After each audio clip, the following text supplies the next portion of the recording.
चुनाती UP की team आज UP के एक ऐसे जिले में पहुंची है जिसे मन और दिमाग की शांति के लिए खास तौर पर जाना जाता है। भगवान बुद्ध ने अपने जीवन का 24 साल इसी जिले में गुजारा और तो और डाकू अंगुलीमाल भी भगवान बुद्ध को इसी जिले में मिला। आपने थोड़ा बहुत अंदाजा तो लगा लिया होगा और अगर नहीं लगा पाए तो आपकी जानकारी के लिए बता दूं, ये जिला कोई और नहीं बल्कि श्रावस्ती जिला है। आज यहीं का पॉलिटिकल मिजाज जानने बोले यूपी की टीम यहाँ पहुँच चुकी है। तो चलिए मेरे साथ आप भी इस जिले का पॉलिटिकल मिजाज जानिए कि आखिर किन मुद्दों पर यहाँ की जनता इस बार वोट करने वाली है। मैम, हम लोग पिछड़ जाति के कोई भी ऐसे बोल देते कि तुम पिछड़ जाति को, तो अच्छा नहीं लगता। हम चाहते हैं कि सबके अंदर समानता हो, सबको एक ही जैसी इज्जत मिले। ये नहीं कि ये पिछड़े जात के हैं, ये जनरल हैं वगैरह वगैरह, ये सब बोलते हैं तो बिल्कुल अच्छा नहीं। हम लोग के अंदर भी है कि हम लोग कुछ अच्छा करें, आगे बढ़ें और ये भी चाहते हैं कि सरकार भी ऐसा करे कि सब लोग इक्वल हों। सबसे जो बड़ी मुद्दा हमारे देश में और हर जगह उठाया जा रहा है, बेरोजगारी। मैडम, हम लोगों को तो अब पढ़ाई से डर लगने लगा है कि हम लोग पढ़ के करेंगे क्या।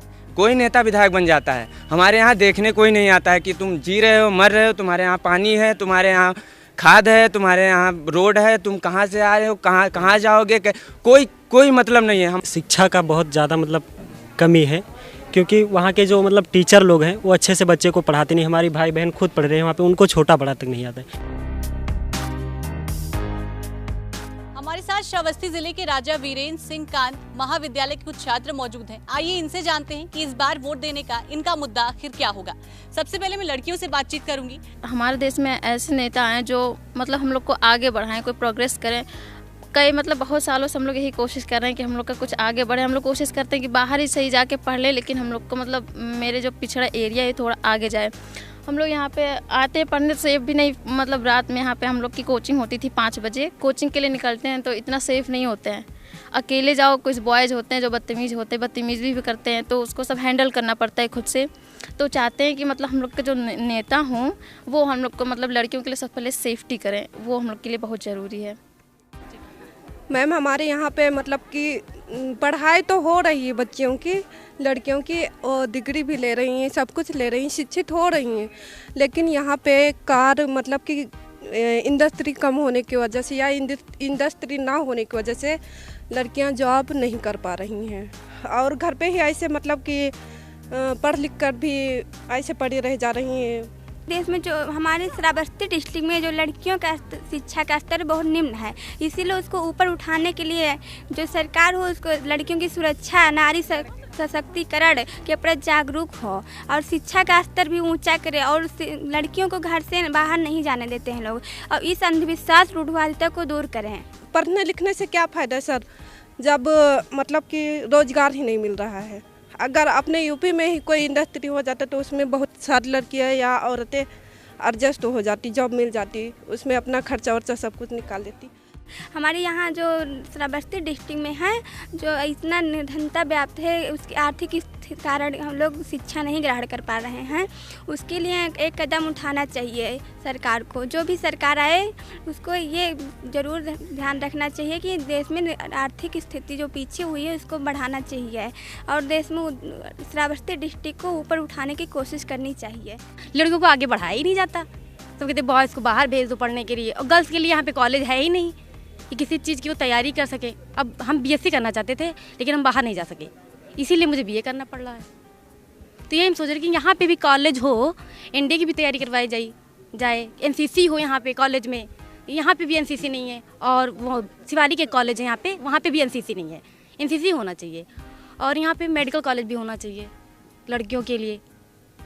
लड़कियाँ बाहर जाके कर ही नहीं सकती, बॉयज़ को तो भेज दिया जाता है, गर्ल्स को नहीं भेजा जाता है जल्दी। और हम लोग बस यहीं बीए पास किए, एमए पास किए, उसके बाद शादी कर दी जाती है। घर पे बैठ के चूल्हा चौका करो, लड़कियों को आगे बढ़ने ही नहीं दिया जा रहा। और हर चीज़ में कह रहे हैं कि लड़की आगे जा रही। कुछ लोगों के ऐसी सोच होती है जो आगे भेज देते हैं, लेकिन कुछ लोगों की सोच ऐसी होती है कि लड़कियों को और आगे भेजा ही नहीं जाता है। क्यों ने तो अपनी बात कह दी। आइए अब कुछ लड़कों से भी जानते हैं कि आखिर उनके मुद्दे क्या हैं, इस बार वो किन मुद्दों पर आखिर वोट करने वाले हैं। और सबसे जो बड़ी मुद्दा हमारे देश में और हर जगह उठाया जा रहा है, बेरोजगारी। मैडम, हम लोगों को तो अब पढ़ाई से डर लगने लगा है कि हम लोग पढ़ के करेंगे क्या। जो हमारे भाई हैं, बड़े हैं, छोटे हैं या कुछ भी हैं, वो तो पढ़ के कोई बीए करे, एमए करे, बीएससी करे, घर पे बैठे हैं। हमारे पापा तो ये सोच रहे थे कि अगर बेटा मुंबई जाएगा तो 1000 रुपये कमा के देगा, और एक भाई इतना पैसा खर्च करके फिर भी घर पे बैठे हैं, तो क्या मतलब निकल रहा है। तो इसमें सबसे बड़ी दिक्कत है बेरोजगारी। हर इंसान को रोज़गार चाहिए, इसलिए अच्छी से अच्छी सरकार को इसलिए चुनना है जो हमें शिक्षा के माध्यम से रोज़गार दे सके। और हमें सबसे दिक्कत इसीलिए हो रही है कि हम रोज़गार पाते ही नहीं हैं। तो चाहे हमारा भाई हो या घर का हो या गांव का हो, तो उसे यही आदमी सिचुएशन देता है कि जा भैया बम्बई कमा के आ, फिर कुछ पैसे तेरे पास होंगे। तो दिक्कत यही है मैडम कि रोज़गारी आज इतनी महंगाई या हर चीज़ हो गई है कि हम लोग अगर घर से निकलते हैं तो हर पैसे की जानकारी रखनी पड़ती है कि हमारे पॉकेट में कितने पैसे हैं।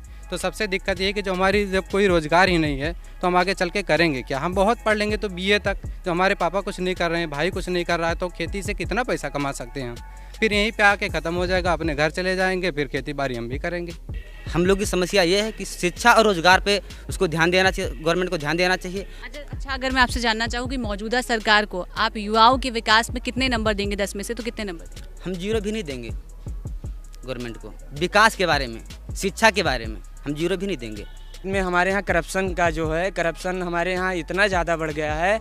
आप अगर 10 रुपये का काम करवाने के लिए अगर जा रहे हैं किसी के पास, तो आपके जेब में 1000 घूस देने के लिए होना चाहिए। इस तरीके से हमारे यहाँ करप्शन चल रहा है।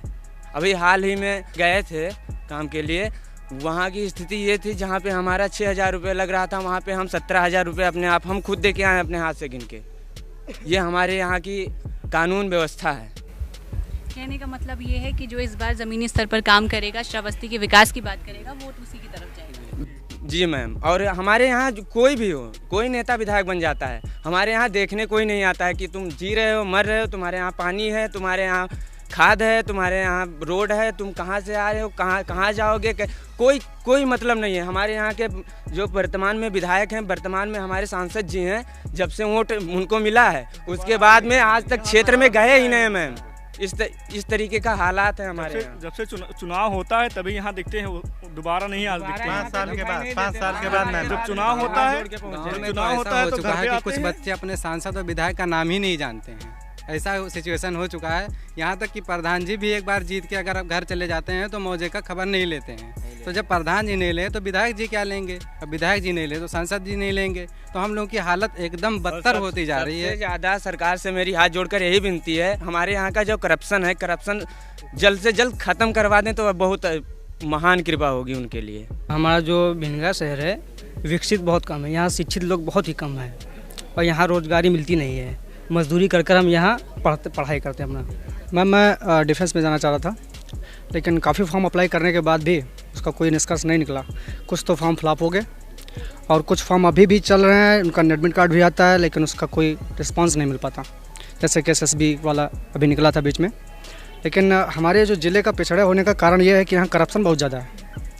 करप्शन ऑफिस दफ्तर में अगर कोई मध्यम वर्ग का व्यक्ति चला जाता है तो उसे समुचित न्याय नहीं मिल पाता। मतलब कोई भी अगर कुछ करवाना चाह रहा है तो कुछ डिमांड करता है, इनडायरेक्टली, प्रत्यक्ष रूप से नहीं लेगा वो आपसे, लेकिन कहेगा हो जाएगा, उसके बाद रखने के बाद आपका कोई काम नहीं होगा। तो मैं यह चाह रहा हूँ कि जो सरकार बने वो इस क्षेत्र में काफ़ी ज़्यादा विकास करे। मैं तराई क्षेत्र से आता हूँ, तेंदुआ रतनपुर से। वहाँ पे शिक्षा का बहुत ज़्यादा मतलब कमी है, क्योंकि वहाँ के जो मतलब टीचर लोग हैं वो अच्छे से बच्चे को पढ़ाते नहीं। हमारी भाई बहन खुद पढ़ रहे हैं वहाँ पे, उनको छोटा बड़ा तक नहीं आता है। और जो भी मतलब सरकार आने वाली है उससे मतलब मेरा यही रिक्वेस्ट रहेगा कि वो शिक्षा पे ज़्यादा ध्यान दें। और हम लोग गांव से हैं तो गांव में मतलब कोई चीज़ की सुविधा नहीं, हम लोग जैसे तैयारी करना चाहते हैं तो हम लोग को तैयारी करने के लिए मतलब कोई ग्राउंड नहीं है कि जहाँ हम तैयारी कर सकें सुबह उठ के, या मतलब कोई शिक्षा का ज़्यादा सुविधा नहीं है। तो आप लोग जैसे यहाँ पे आए हैं, कभी कभार आप लोग गांव में भी जाइए और वहाँ पे जाके जूनियर जो प्राइमरी में पढ़ाते हैं टीचर, कभी उनसे मिलिए और उनके बच्चों से मिलिए कैसा शिक्षा दे रहे हैं। यूपी बोले में आज हमने कुछ छात्र छात्राओं की राय जानी। साफ तौर पर इनका यही कहना है कि इस बार जो श्रावस्ती के विकास की बात करेगा, जो शिक्षा को लेकर कदम उठाएगा, इस बार वोट उसी के हाथ में जाएगा। ऐसी तमाम जिलों में जाकर हम कुछ नए पॉलिटिकल मिजाज से आपको रूबरू कराएंगे। तब तक के लिए हमें दीजिए इजाजत और देखते रहें बातें यूपी की। नमस्कार।